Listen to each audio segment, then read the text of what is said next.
All right, we are being officially recorded. All right, as I was saying, I think everybody is probably familiar with the meeting controls. The most important ones to know: chat. Take a look at the attendees too. Raise your hand if you've got a question, and it's always adorable to see people react, right?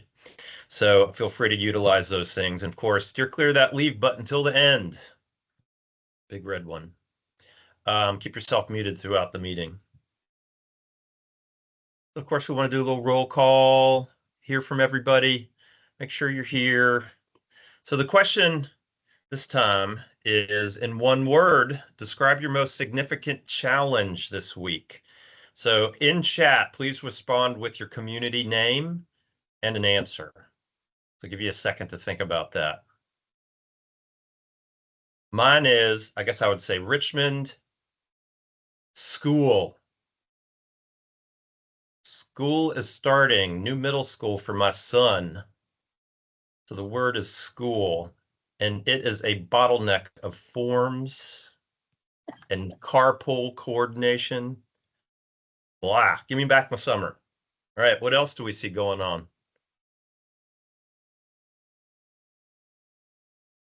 Hi, everybody. This is Spencer from Martinsville. Sorry, the chat is not working for me, so I have to talk. But I would say scheduling. I'm being pulled in multiple directions this week as it's a busy week. Is anybody else having trouble with chat? I don't see anything in there. Yes, sir. There's no chat. There is no chat. What the heck? All right, does that fix it? There we go. I see Amy's in. Anybody else? Courtney's able to do it. Nobody else? Might be just us, because I have access too. Maybe that's because we're doing this in the EDCV calendar. I don't know, but feel free to do a little popcorn then and just and speak up.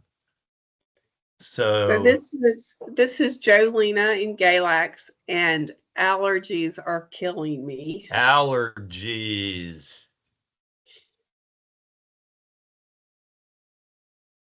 This is Kelly in Colonial Beach. I would say I have many early and late night meetings this week.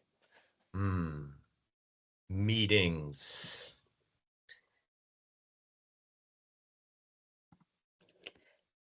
This is Tara at Clarksville on the Lake. I'm seconding Martinsville's scheduling and Kelly's late meetings, and I'm going to add the fallout from last week's weather, as we were supposed to have a giant slip and slide down our road, and that was supposed to be last week, so it's going to be this week. So you know how that goes when you have switcheroos with schedules, everything gets bottlenecked. Yeah, fallout from Debbie Downer this time. Yes. Joe? Yeah, I don't mean to be unoriginal, but I'm experiencing the same common theme here. I'm going to say time, because if there was more time, I'd be able to juggle a lot more. And Amen. Yeah, I'm in Phoebus. Thanks, Joe. You betcha. Anybody else hanging out there?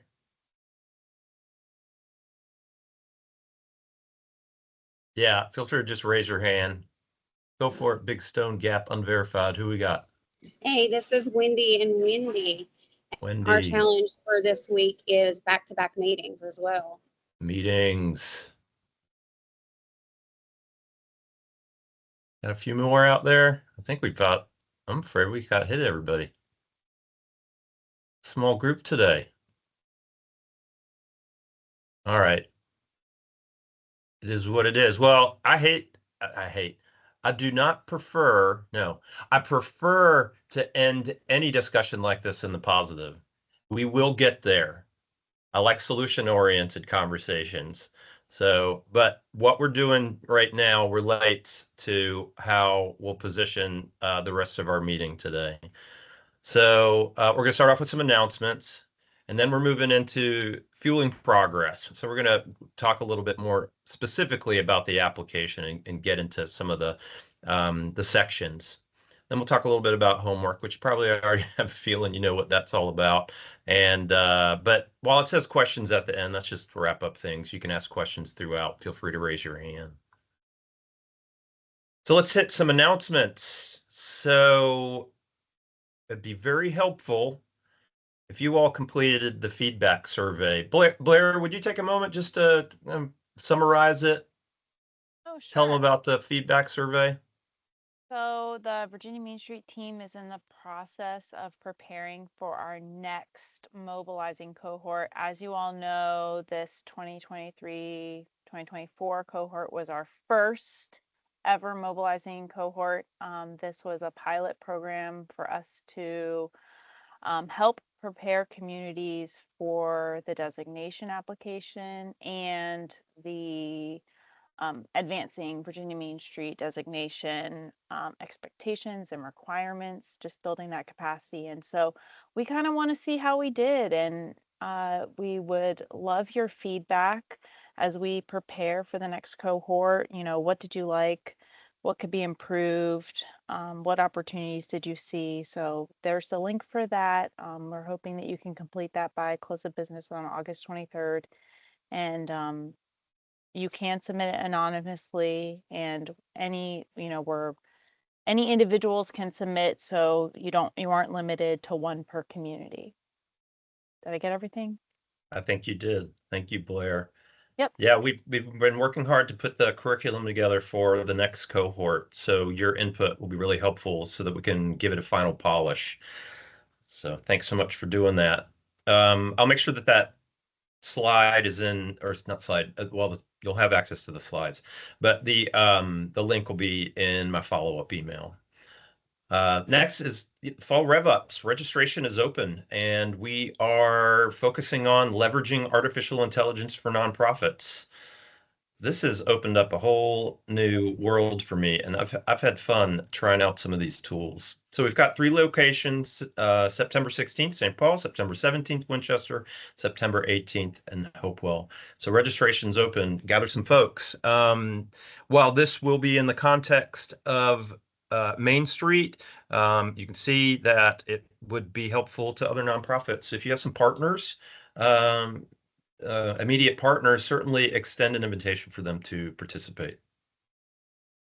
And then lastly, the next mobilizing huddle will be in December.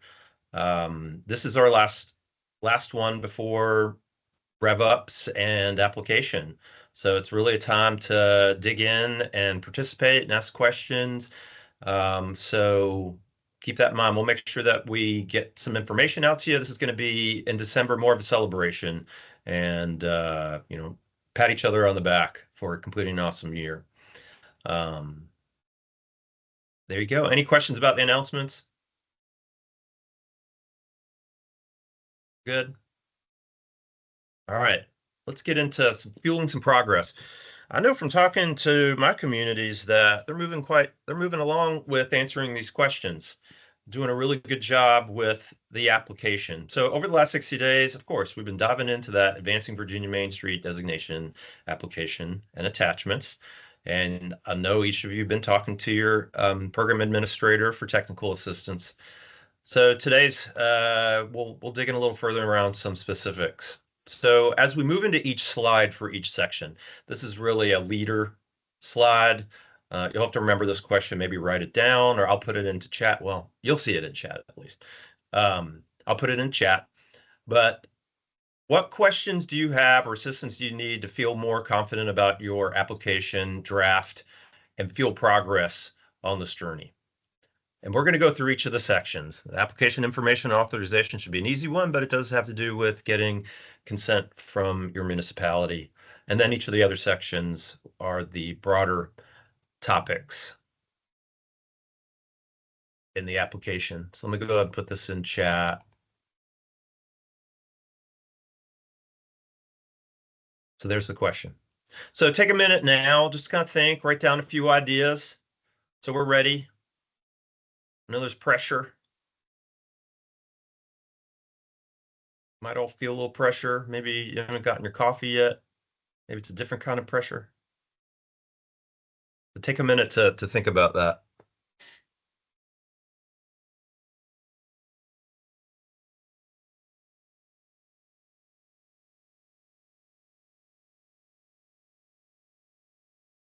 So the first page in the application is around providing information for the municipality and the Main Street organization.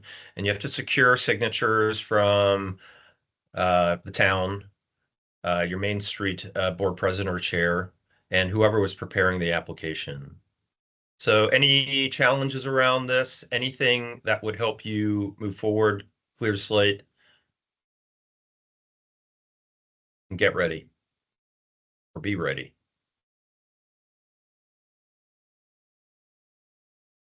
Or is it going great? Everyone's having a great supportive experience with their local government. Is that the case? Let us know. Exactly. Any questions come up around this, around supporting it? Anybody that has that maybe was questioning it, but through conversation and sharing information, you were able to move them forward? You can also So be Kelly. So Kelly. here in Martinsville, we've had some really good experience with local government supporting. The only thing is we are looking for the MOU as to whether or not they want to include the current funding that they've given us underneath it, or if we will just have an MOU of understanding without that funding, since we can go back to them at the beginning of the in January in the middle of their fiscal year and request for more funding. So potentially, so that's just where we've hit just a little snag, but we're working through that. And thankfully, with their assistance, our application's done and Zach's able to fully review it. So we're excited about that. Oh, that's great. So it sounds more procedural as far Correct. as, yeah, okay. All right, that's great. Kelly? So I'm just going to thank Kyle for coming to Colonial Beach last week and speaking to the council. It was fantastic. We had great response. There are always questions, and I think we were able to answer all their questions with your responses and with some follow-up in the days afterwards. So everything has been positive recently. There's always a question of funding. I think that will come every year, no matter what jurisdiction you're in. Yeah. So, but we're happy that we have had good support from the council and from the town manager. We have a new assistant town manager as well, so things are progressing. So thanks again, Kyle. We really appreciate it. It was well received, and your time spent with some stakeholders as well. Yeah, thank you for having me. And I know I thank the council. I know there's a lot going on in any meeting, and for them to make time for us and listen says a lot. So we're very appreciative around that. And besides, you guys are doing a great job. So it's my pleasure to get up there and help out. Anything else in this one? This is an easy one. I mean, as far as completing the application itself, we can move on. Joe, did you have something? Oh, was there one more I missed? No, he says no. No? He's shaking his head. Okay. No, thank you for asking. Yeah. So community characteristics, we're looking at the broader community in this case. So you're looking at the community's history, opportunities, initiatives around economic, current economic positioning, some of your assets, developing history and characteristics, what are your community demographics like and community resources. And one of the attachments is your asset map dashboard from your recent transformation strategy work.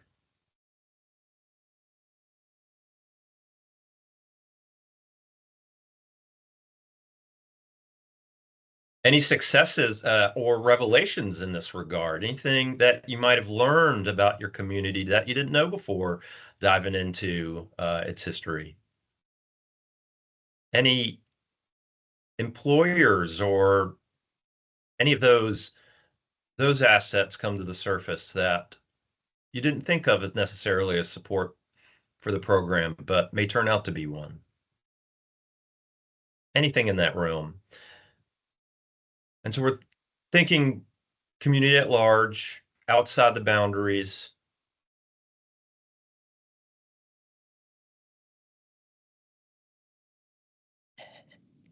You guys are buttoned up. Kelly, did you want to say something? I'll say that over the last year we've grown a lot of input from our marinas. So Colonial Beach is unique in that we have 8 marinas. And while that connectivity, getting it to the downtown and just getting them involved and listening and willing to support some activities and things to support their needs has grown. And did you know that there was a button factory at one time in Colonial Beach? No, there you go. There you go. Like within the downtown or in the greater? Yes, very close to where the library is now on Washington Street. Yep. When was that? And when did it close? I mean, I'm guessing that's early 20th century, most likely. Correct. So I believe it was the 1940s. Okay. 50s. Yep. Fascinating. It is. That was a surprise to me. Yeah. And those, your marinas are part of your entrepreneurial ecosystem, your business ecosystem. So they're certainly part of it. They may not be within, say, the boundaries of the historic district, where you have a concentration of your local businesses, but they're an important part of your tourism economy. So, yeah. And it seems like they know that and you know that. It was just something to talk about. Yeah. Exactly. And we've gotten them into the enterprise zone as well, just on another matter. So that is important as well. Do you know anything about the buttons? Were they made out of shells? Is that Courtney asked that? Do you know anything more? I didn't dig that far yet. I've seen some of them, but it's been a little while, and I can't remember now. I'm gonna have to do some more research on what initiated all of that. Yeah, that'd be fascinating. I mean, it could be oyster shells. You know, who knows? Exactly. Pearls. And if you look at some of the pictures from back then, when there are thousands of people on the boardwalk coming in on boats, and so it's just amazing to see, and they're all dressed in outfits with buttons. So there you go. Were you once the button capital of the world? Is that a t-shirt opportunity? I don't know. That sounds like I don't know. Anything else around the community characteristics? Anything, questions about what you include, what you don't? Seems like you guys have this pretty solid. Historic and built environment, focus on the Main Street District's place-based assets. So key components, your physical characteristics of your district, historic preservation and your advocacy efforts around that, and any planning tools that have been utilized or existing within the district. So we're looking at your boundary application, so an opportunity to revisit that. Your building inventory and how that's going.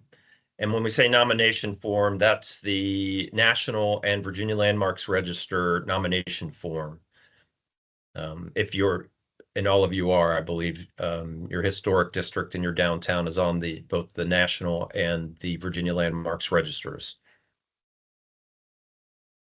I was just reading one yesterday for Tappahannock and their Daw Theater. I didn't realize it was part of a network of a theater developer and designer. They're all over the place. Several of them are here in Richmond. That's really cool. Those things are really interesting to read if you haven't already. Any questions? Big Stone Gap.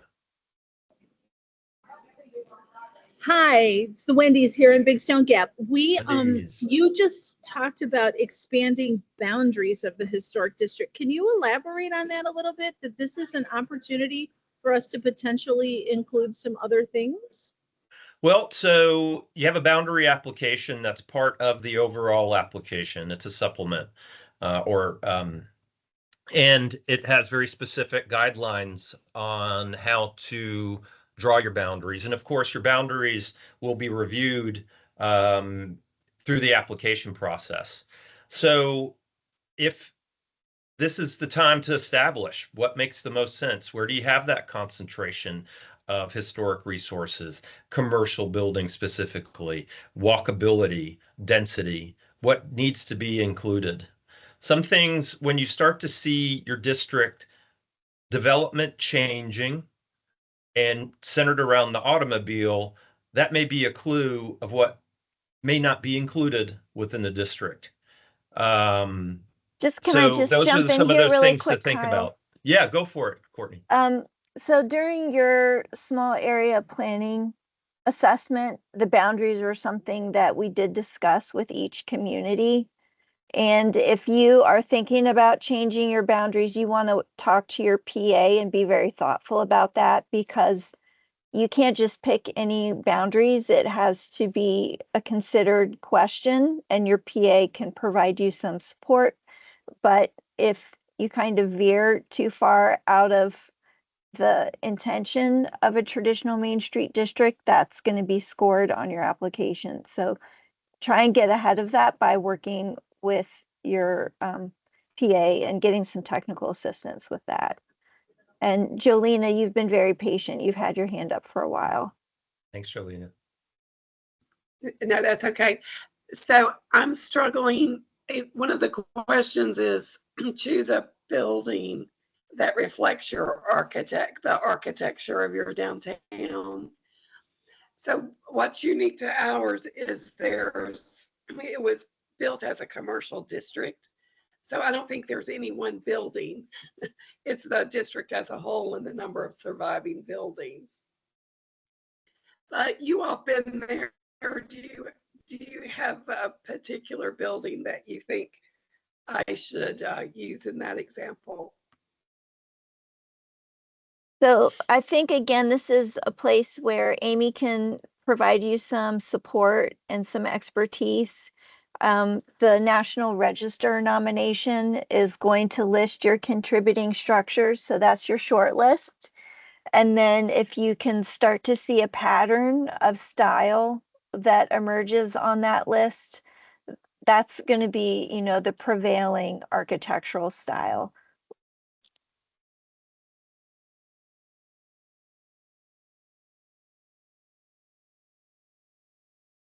You're still on mute. Does that make sense, Jolena? It does. And we have, there was 63 contributing buildings. So, and it definitely describes that style. So it sounds like I don't have to focus in on a particular building.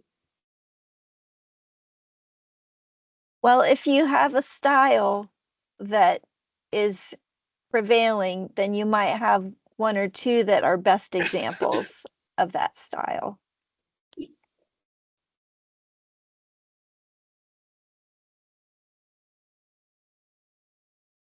Thank you. Anything else in that realm?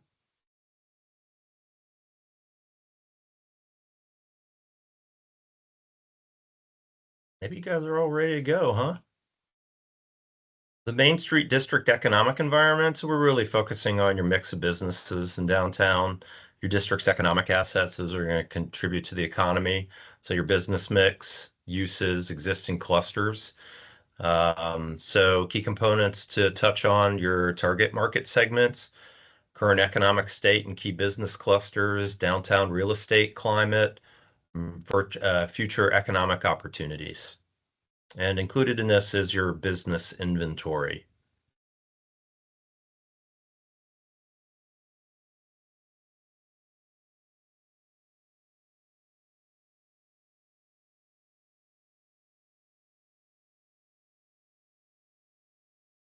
I think this is an interesting one to see how it relates to your transformation strategies too.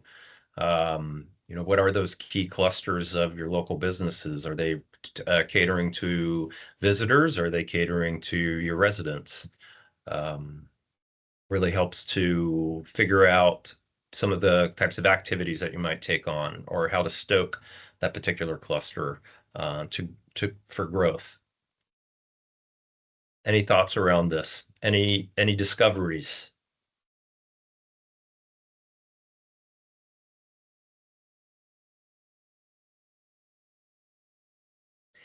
Have you had an influx of new businesses that came in and now you have to rewrite it because you got a whole new economy? I mean, I don't know. Something's going on, right? You guys are doing good work. It'd be miraculous. I'm joking, clearly. Anything? Okay, you guys are good. You're rolling.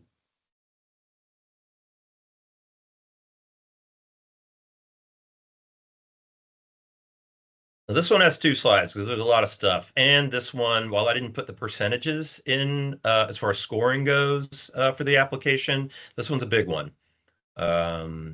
because you're functioning Main Street organization with the capacity to actually program, influence, manage an operating budget's really important in order to get the work done. So this one is weighted the most out of all of them. So you're focused on the program's capacity and readiness, key components, your structure, your budget, what does your volunteer leadership look like, and even whether you have staff yet at this stage, continued education, promotion, and advocacy, how's that moving along, and community municipal support. How do they partner with you? Any questions around this?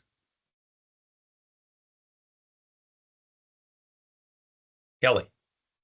Yeah, so we had a funding webinar, as you know, with the support from you guys, or funding retreat day. And we have a plan based out of that, and we are adapting that plan to our needs. How much of that do you want included in this? Well, that's one of the documents. Yeah. Okay. I'm sorry, go on, Kelly. You want the overall budget and everything else, but how much of the funding, how specific, how detailed do you want that funding piece to be? What has to be included, and anybody from the team, feel free to chime in, looking at the your current budget and your 3-year funding plan are an important part of this. I don't have the questions right in front of me, but my thought is around your fund development activities. What have you done to date, and what are some of the future sources that you're targeting? So there's probably a narrative opportunity around your funding plan, but the funding plan needs to be included. Okay. Great. I just wanted to make sure I covered everything. Yeah, you got it, Kelly. And any team, Virginia Main Street team, is there anything you want to add to that? No, I think you're right on track. Like, attach the full report that was provided by the consultant, and then use the narrative sections to basically tell us that you read it and that you know what it says, and you know what we're asking you to summarize and narrate it for us. We're testing you. All right. We've definitely read it and had several meetings pertaining. I'm sure everyone has. You've marked it all up, highlighted it. Yeah.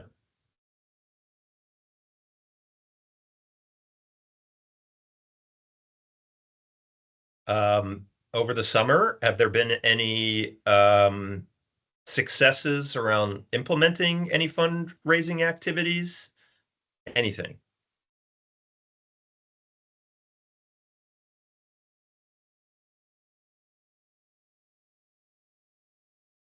Kelly, you guys did something. I'm talking a little honing in on you. I'm talking a little too much. We've done a series of things. We had a Mardi Gras event. That's not quite summer, but that's our off season. So we're trying to drive business in the shoulder season. It was very, very successful. It was a wonderful event. I think we raised about $9,000 from just that event. So that was great. Then we have a great promotions team. We have a great group of volunteers. And then we do the DORAs. And while, so the designated outdoor refreshment area, we're one of the only areas that include water in that area. And we combine that with an art walk, and we do it typically twice a month, on the second Friday and the fourth Friday. The second Friday is the busiest we've found and makes the most sense. We've tried it. This is the second year of this, and we've done all kinds of things around that to support it and to look at various ways and tied it to different events and things. But I think what we have found is that the second Friday makes the most sense. So we're not wearing out our volunteers and everything else, and the town municipal support that supports all of that. When you think about public works and everything else, and you think about some of the Fridays we've had weather-wise as well along the coast, it's made it interesting. But it has been successful. And while that is not our biggest money maker, it's a great opportunity to help our restaurants, because that is a huge piece of our segment of business where we are, since we're a tourism location as well. And to help other businesses, some of our retail, we're seeing some expansion in our retail coming up here soon, and a few other things happening too. But those two things here recently, and we have a few things scheduled for the fall and for the shoulder season again. So cool. More to come. Kelly, can you tell us a little more about how you utilize the DORA and the associated event as a revenue generator? Where is the revenue coming from? So it comes from basically, we have sponsors for that event, and we also have cups, and the cups have to be marked with the restaurant or designated location. As you all know, and you can imagine, the requirements by the ABC are, there are some rules here, so we must follow those. But most of that's come from sponsorship than anything else. But what happens with that is that it helps the whole downtown, in particular, and even, leading into town, the whole area, quite a bit, because it just is another avenue. And we can look at the tracking data and things, and we know where people are coming from. A lot of people from Northern Virginia, a lot of people from Fredericksburg, and from other parts of the Northern Neck. We've kind of become a food destination as well. So that's great. It expanded greatly over the last couple of years. So, but most of the money comes from that. But what it also helps is, we're expanding that art piece in town, right along Colonial. So it's helped forge that ahead as well. So while there might not be huge numbers of dollars rolling in every couple of weeks, it helps with the whole ecosystem. Yeah, building awareness. Yeah.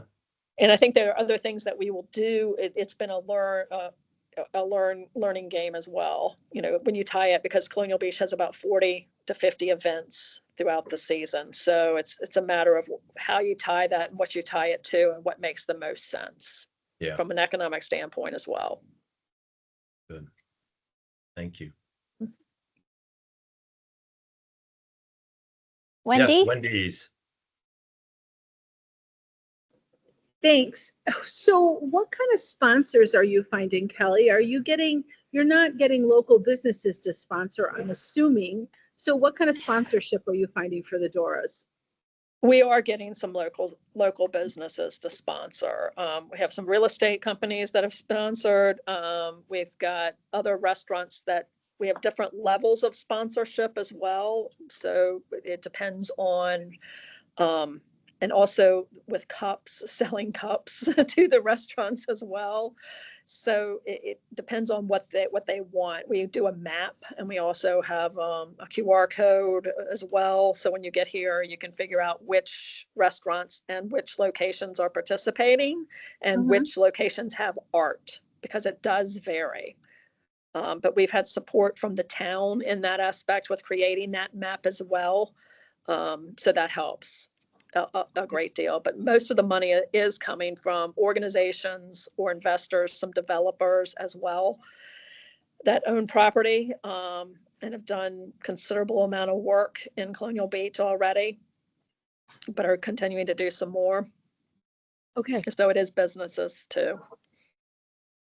And even the local restaurants who are participating are sponsoring. They're paying, some of them, yes. Wow. Okay. We're not talking about huge dollars, right? But it is contributing, which is good. Yes, but it's amazing. Not our top fund. It's not our top fundraiser, but there's so many more reasons to do it, and it's not it. But it is a lot of volunteer work, as you know, with everything. But yeah, we're trying to maximize. And I think we've come to the conclusion that the second Friday makes the most sense to proceed, and really focus on that. Congratulations on getting that off the ground and getting it working. And thanks for inspiring us. Yeah, we have a great group of volunteers and people that have taken this on. So I appreciate that, and I'll pass that along to them. Awesome. Thank you, Kelly. Sure.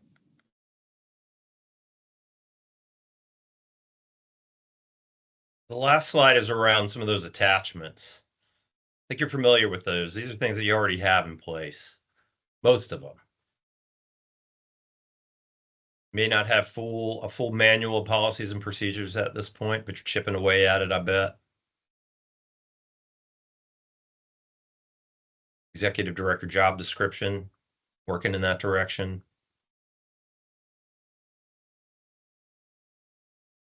Anything around this? Questions?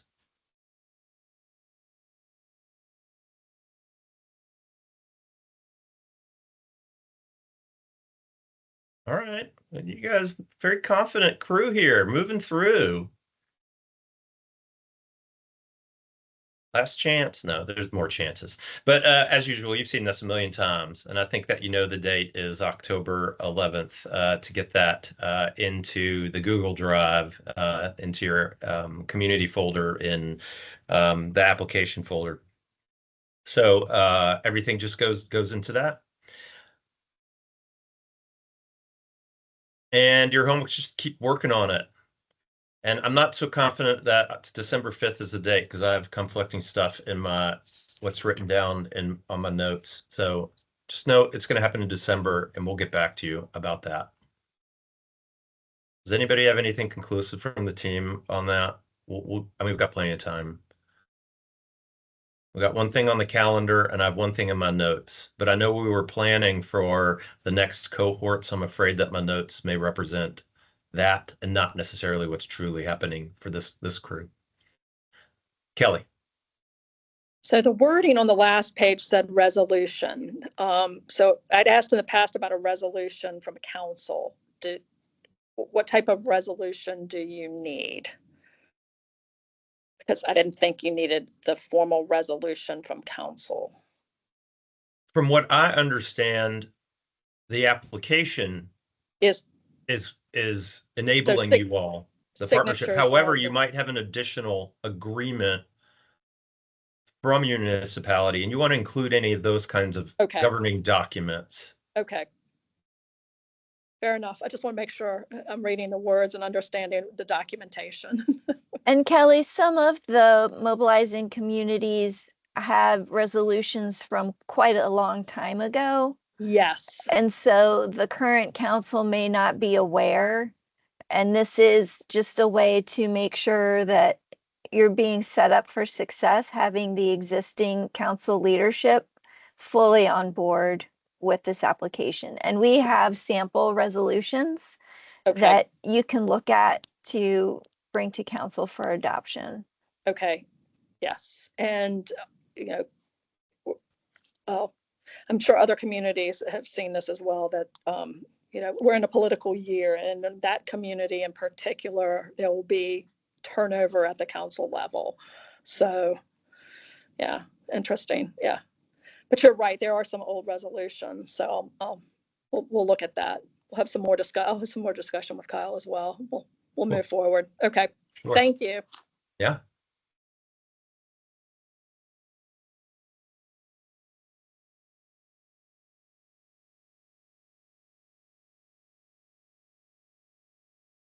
All right. Well, we're at the end of the meeting. That's our agenda right there. But at this point, do we need more clarity on any of this stuff? Going once. Might get to lunch about 15 minutes earlier. Ellie. Can I just wanna I just want to ask a question across the board from a scale of like 1 to 10. How confident are you feeling about your application today?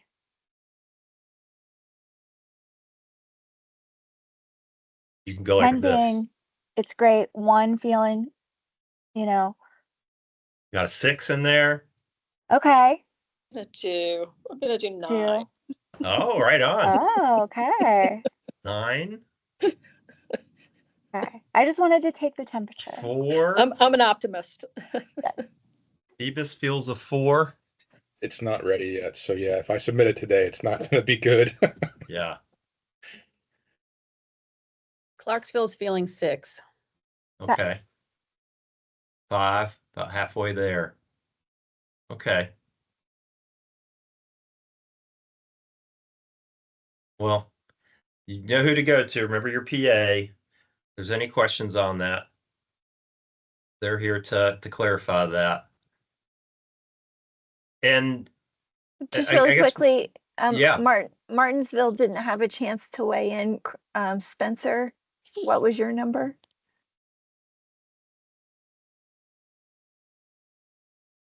Oh, All right, well, we will follow up with him later. yeah, absolutely. Okay. All right, y'all. Well, I will follow up with an email with the presentation, links to the recording, as well as a link to the evaluation, the survey. So look out for that. Probably about tomorrow morning. But other than that, I think we can adjourn. I want to thank you all for making time and really having a mission and a passion for downtown. Keep up the good work. Thank you all. Thank you. Thank you. Thank you. Bye.